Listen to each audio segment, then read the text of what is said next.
ඔය ආවද ගෙදර? මොනවාදනේ බලන්නේ? මම පොඩි කරේ ඉති. හායි කොහමද දවස ඔයාගේ? ඒ මොකද රවන්නේවා? වලිද? වලිද? මොකද කියන්නේ?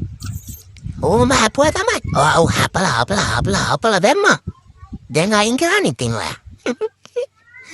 එක අයින් කරන්න. දැන් තමාව නාවන්න. දෙකින් එකයි. අම්මේ ඔයාගේ මහත්තයා මට අද හොඳටම බැන්න. ආපු ගමන්ම බැන්න. කිසිම වැඩක් නැති දෙයකටනේ අර එළියට ආල් තිබ්බ කාපත් එකක් කෑවා කියලා. ඔයාගේ මහත්තයාට නම් මම දැන් වැඩි කැමති නැහැ. ඔයා එක්ක එයාට බනින්න නෑ වෙන වැඩක් නෑ එයාට බනින්න. හරි තාත්තමනේ සෝරි කිව්වා. සෝරි කියා මාව ළඟට ගත්තා.